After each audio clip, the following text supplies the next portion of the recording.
What's up guys, welcome to Supercars of London, and behind me, possibly one of the most beautiful cars in the world. This is a 2015/16 Aston Martin Vanquish 2+2, and I'm gonna now get out of the camera and show you around what a stunning car this is. I've never actually met someone who doesn't like the look of Aston Martins, and this car being the Aston Martin Vanquish, the ultimate car from Aston Martin as they describe it, is one of the most beautiful cars. It's spec'd absolutely perfectly, and we've got a hell of a lot of carbon all around this car. This car is based on the Aston Martin 177, both the design interior and exterior, and also has a very similar exhaust system. When I announced that I was going to be replacing the Lamborghini, Aston Martin Amersham kindly let me borrow the V12 Vantage S, and when I came back I was amazed. I absolutely fell in love with the 6-litre V12 in such a tiny chassis, but there was a few things that I said in the video as well, that it needed a double clutch gearbox or an updated gearbox, and it also needed the AMG engine just for that reliability and fuel efficient levels that AMG are able to provide. This car is, I suppose, the step up. It has got an 8-speed ZF gearbox, and today I'm just going to be doing a bit of a review, a bit of a drive and first impressions on this car, as I have it for 24 hours. So I'm very excited to get behind the wheel and talk to you guys about some of the things that I think are important and relevant to this car, but also the Aston Martin DB11 when it comes out later this year. I cannot wait to see that car on the road. I saw it at Geneva.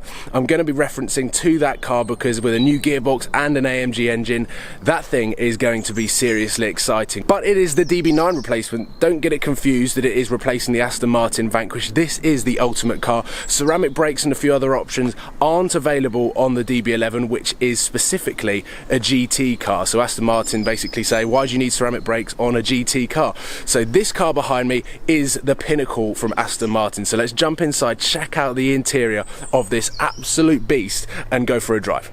In very Aston Martin style, we have got the standard door handle, and inside we have got a beautiful place to sit. We've got quilted interior. This is the 2+2, which basically means it's got 2 pointless seats in the back, but it is a very comfortable place to be. We've got the updated center console from the 177 with touchscreen, and this steering wheel, I will touch upon this steering wheel. It is basically a square, which actually works. I've done about 10 miles in this car. I was incredibly confused by the steering wheel, but I actually prefer it to a circle steering wheel.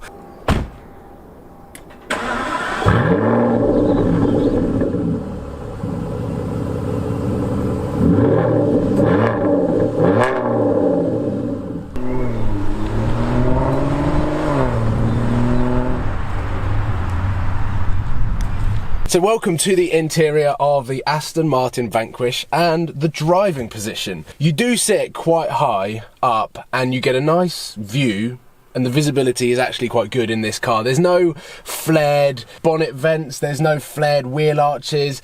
It is quite normal inside this car. I was expecting, because it looks so good and the curves from the outside look amazing, that you would have that inside as well. You do from the interior, but I'm talking about the views that you have from the wing mirrors throughout the front. But to start it up, Aston Martin have given me the spare key today because the glass key is quite valuable. And you put your foot on the brake and literally push it into this gap here like so.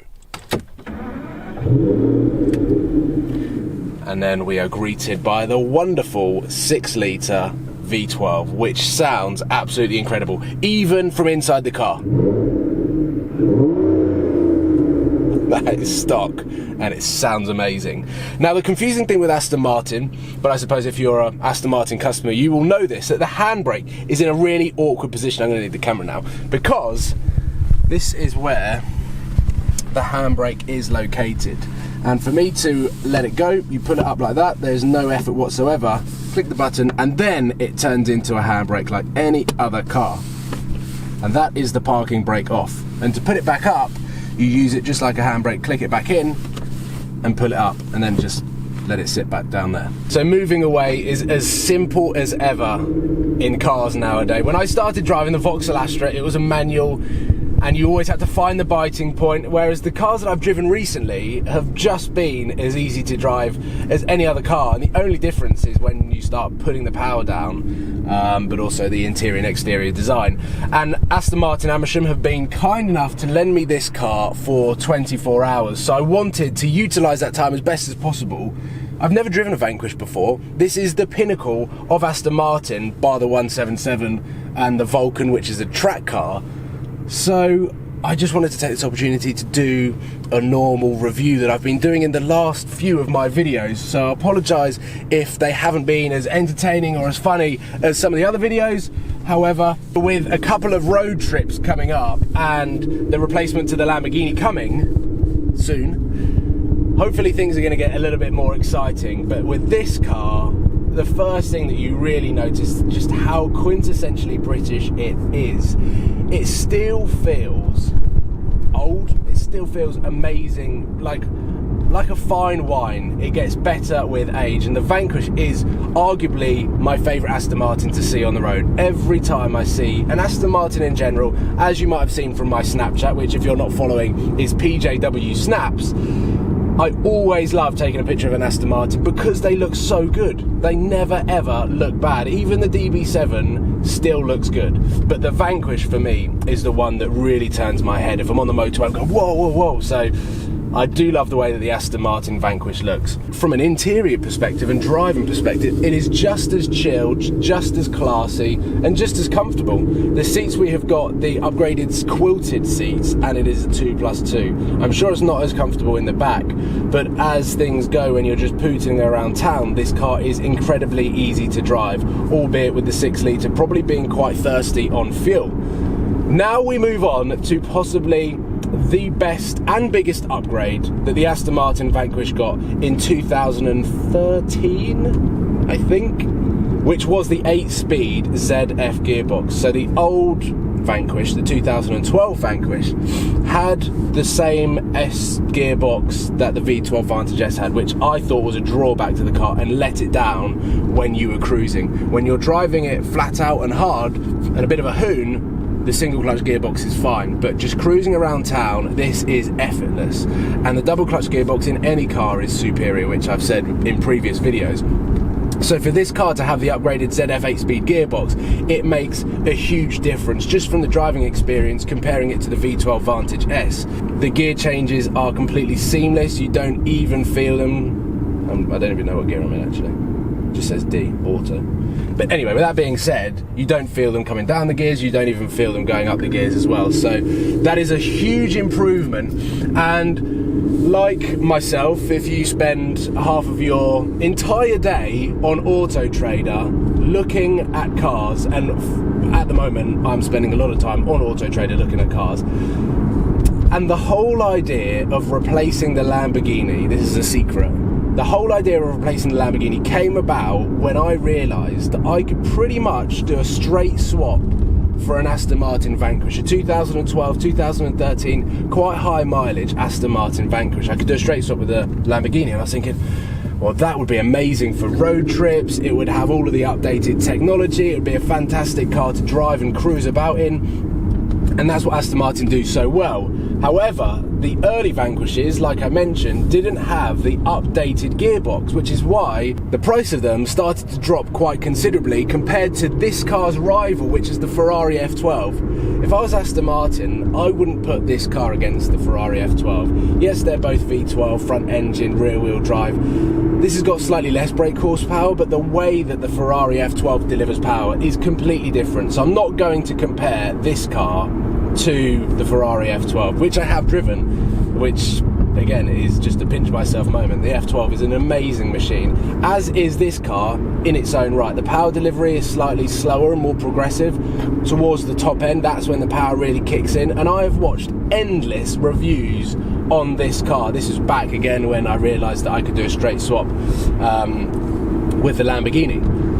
So the Vanquish to cruise around in with the updated gearbox is phenomenal. That is one of the best things about this car, as well as the interior, which has got the same centre console as the V12 Vantage S that I drove from Aston Martin Amersham as well. But as soon as you take this car on country roads, it doesn't feel as big as the F12, it It doesn't feel as twitchy or as scary as the F12, and this car is just a much softer version, I think, and it's just a really, really good cruiser. So I'm just going to sit back, pretend to be an Aston Martin driver, and I suppose just go for a cruise.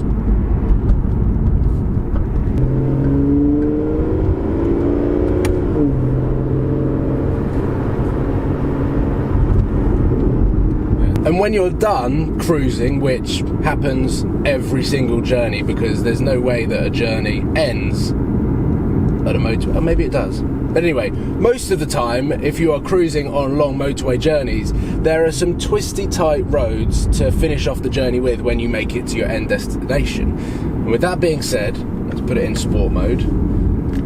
Let's stiffen up the suspension, adaptive dampening sport mode, and let's go to traction. Hold it down for just long enough, and then it gives me DSC track mode selected. And basically, this is now in the equivalent of Corsa mode in a Lamborghini. This car is now as set up as it probably could be for track mode, and this is where the Aston Martin Vanquish will excel and still sit above the DB11. The stats and the performance of the DB11, yes, they are incredibly impressive, and I think people are going to question whether that car is going to be as good, if not better, than this car. And I'm sure with that AMG engine, it is going to be absolutely phenomenal. But I just can't wait to drive that car and just see just how different the two cars are set up, because speaking to the guys at Aston Martin Amersham, they're very excited to drive the car, but they're also very excited to compare the Aston Martin Vanquish to the DB11. Oh, the sound! And with all of the sport settings in, I get a flash of red on the gear select on my heads-up display here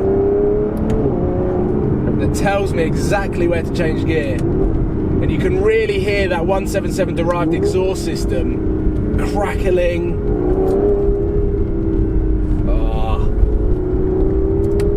All Aston Martins sound amazing and look amazing. It's the two things that I just don't think anyone can talk them down on.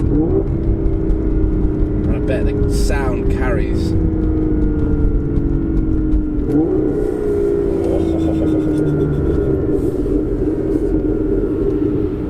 Coming down the revs right to the 1000 RPM mark, and you get lovely crackles. And when you've got this car in sport mode, this is where the not so circular steering wheel actually plays to your advantage, because you've got all of these reference points on the steering wheel which you can grip. And I've never driven a car that's got a steering wheel like it, but I actually prefer it to a circular steering wheel, which is just the most bizarre thing ever. I always looked at the Aston Martin Vanquish steering wheel, I was like, what the hell is that? Like, it's exactly the same as the 177, but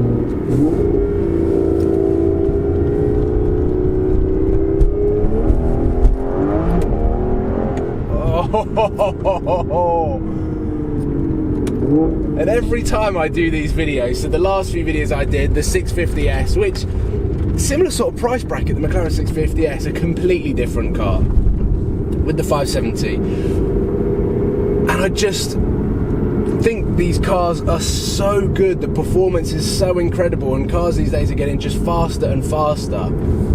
I would love to have an element on each of these videos where I take them to the racetrack as well and really put them to the test. Not just because I've got my race license and not just because I've spent 2 days go-karting at Daytona Motorsport in Esher.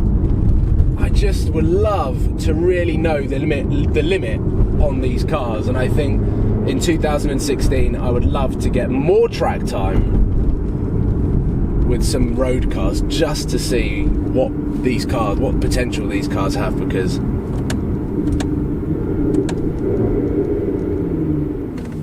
how smooth was that? 4th to 1st in a matter of meters, and there was not one judder, not one like this. This gearbox is very, very, very good.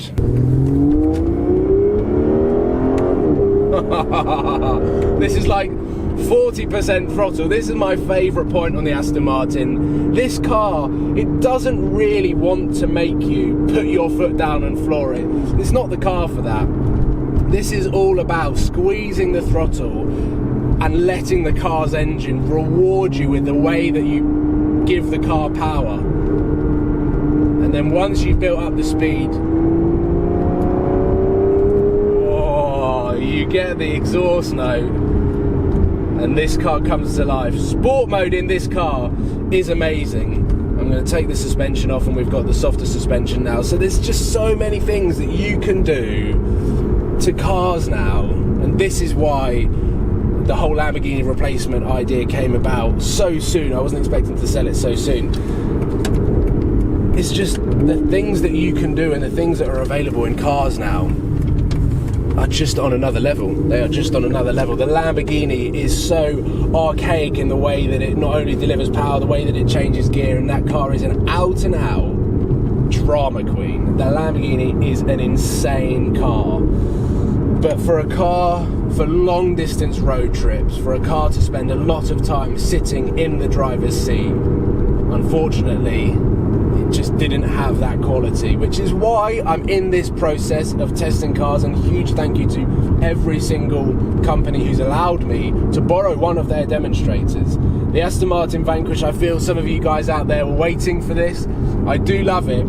I just think, unfortunately, at the moment, it is slightly out of my price bracket, but I'm also very excited about the DB11 to come. So with that being said, hopefully you guys have enjoyed this Aston Martin Vanquish review, first impressions, thoughts. I don't really know what to call this video yet. The amount of tweets that you guys, and Instagram and YouTube, get an Aston Martin Vanquish. Fantastic car, and I can see why so many people buy them, and they are so popular, being the flagship V12 from Aston Martin. And whilst this video goes live, I've actually done a mini UK road trip myself, so I'm hoping to film a video whilst I'm down in the southwest country near Cornwall with the Nuke, which hasn't featured on my YouTube channel for quite some time. So hopefully I'm going to talk about the road trip, how that car is as a car, because the Audi A1 is just a mini city car, but it is so good at so many things. And I was talking with Archie Hamilton, who helped me get my racing license, just how good the Audi A1 is, and he's driven some pretty awesome cars. So hopefully I'm going to do a video down in Cornwall, and then it is back up to London to collect my new car, which is going to be happening between the 5th and 7th of April. So I will be uploading my collection video then. I'm not going to say too much more on what the car is going to be, and then we head on a road trip. I'm going to be announcing that later on my YouTube channel as well, but we're going on an epic road trip for over 2 weeks during April all across Europe. So stay tuned for that. Please give it a thumbs up, and I look forward to seeing you very, very soon. Click subscribe if you haven't already, and yeah, I will see you in a couple of days when I'm down near Cornwall. So cheers guys.